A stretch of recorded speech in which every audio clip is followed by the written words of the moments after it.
been a while since I made a video, but I've just been really excited about what's going on with our yard this year, with the garden.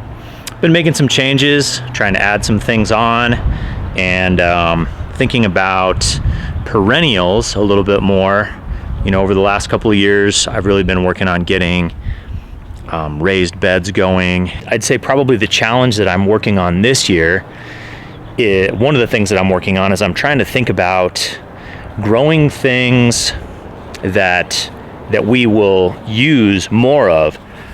I think in the past I've grown certain vegetables and grown different things in the garden that were kind of exciting, or I thought, oh, this will be fun to try this, but we just haven't used. For example, like I think the first year I grew radishes, and we eat almost no radishes. Now I think they're good, they're healthy, they'd be great to eat. I wish I ate more radishes, but we don't eat that much. We just don't eat that many radishes.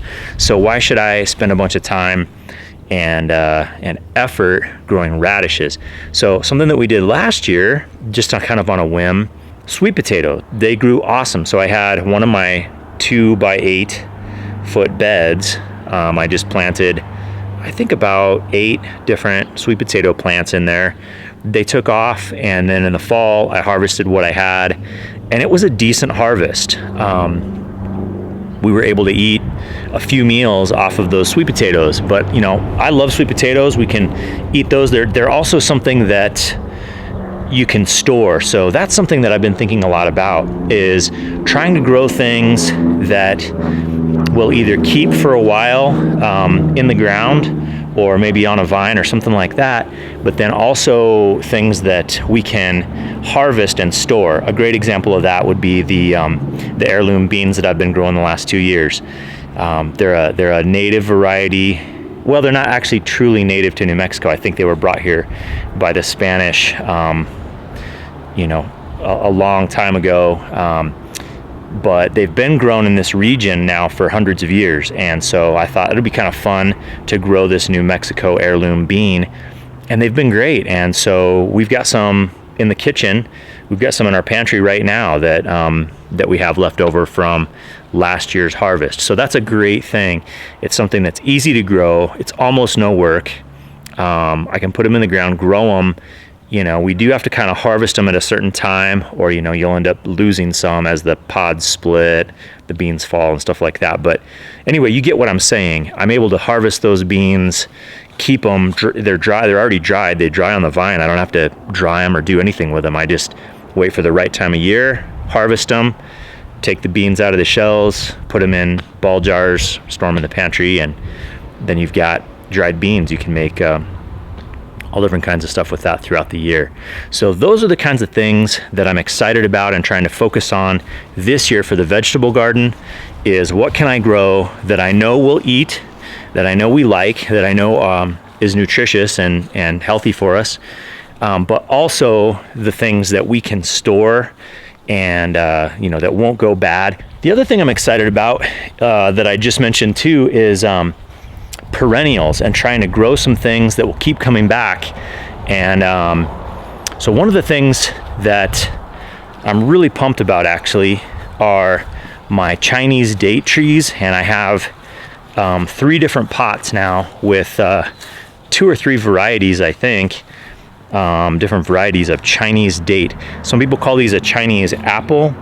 They're also known as jujubes. So there's a guy here in town who has a nursery in his backyard. It was so cool seeing this guy who lives in this house right in the middle of Albuquerque. It was basically like, this place would be a jungle or a forest almost. You've heard people talk about a food forest. This guy's got that in his backyard. I think he says he has 16 jujube trees in his yard that he eats from.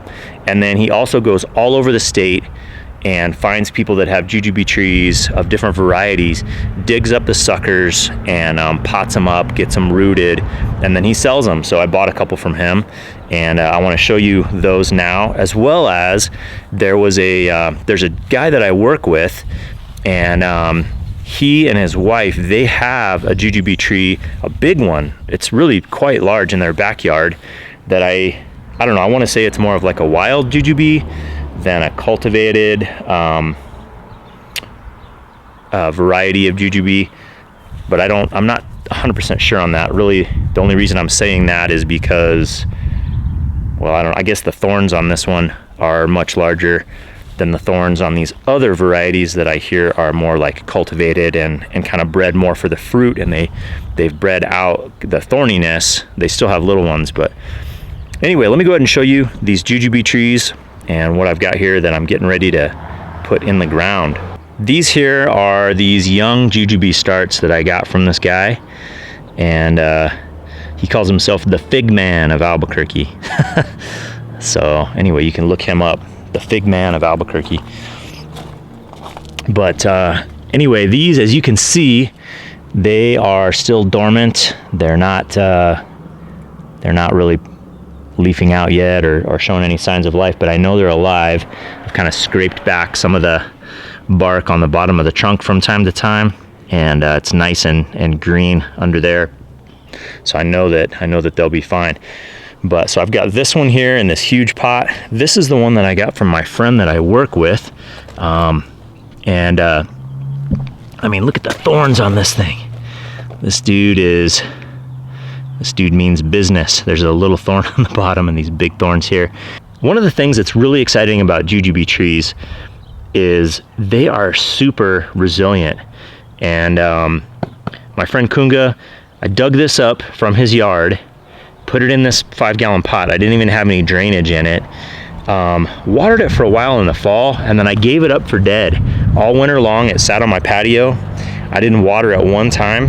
Lo and behold, I've checked those things, and the trunks on these, all 3 of these, they're just as bright green as can be. They're definitely, it's still alive, so it's just waiting to spring out and pop back to life. So I've got that one, and then I've got this little one here too. I think there's 2 here in this pot. 1, 2 jujubes there.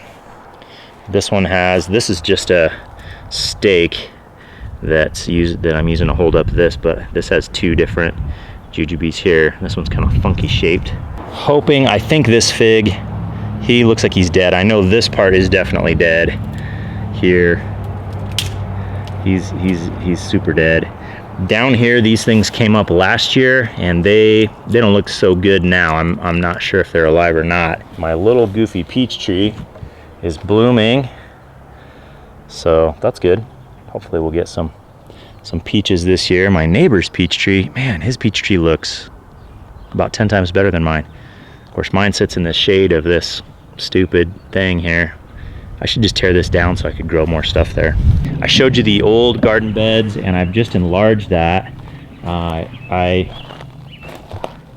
have planned to basically make a 4x8 bed here, and then this is like terraced up for this hill. So I've got another 4x4 bed here. So this is actually 12 feet of garden bed here, and so that's good. I'm gonna try to save this blackberry bush that's been dying off every year. I don't know, I'm not sure what I'm gonna do with that, but I'm gonna put another terraced bed coming up the hill here. I had to basically tear out my grapes in this whole garden from last year, but this is gonna be much more productive. So got another fig here. This guy is alive. I'm super excited about this guy and hoping that this fig will come back and give me some fruit. Come on, buddy, get tall. I'm gonna bring this up, I'm gonna terrace this back up here, and then I may actually come in right here and put a little skinny bed in here, like a 2 by 2 feet wide or something like that. But should be able to increase our production quite a bit. This right here is another thing that I'm working on. This is gonna be great if I can make it work.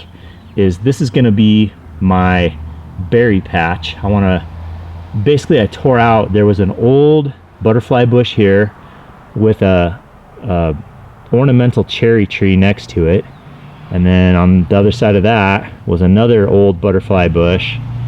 Days and days of work. I've really been working hard on it. I tore out the cherry tree stump, Good grief. This thing was a beast to deal with. Doesn't look very big, but man, was it hard to dig out.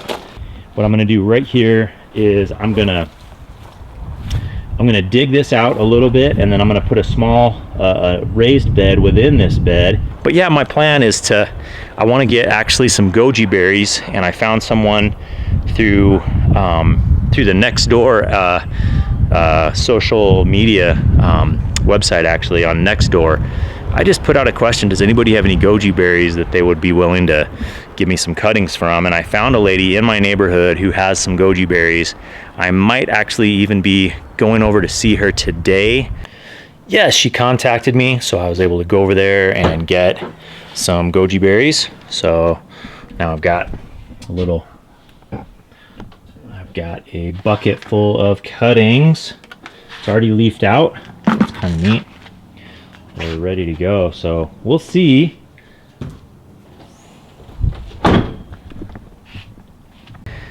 Hopefully to get some of those cuttings that I'm going to try to root, but I want to put those right here and have goji berries, and I want to plant also some raspberries, and I might actually put trellised up above all that, kind of higher,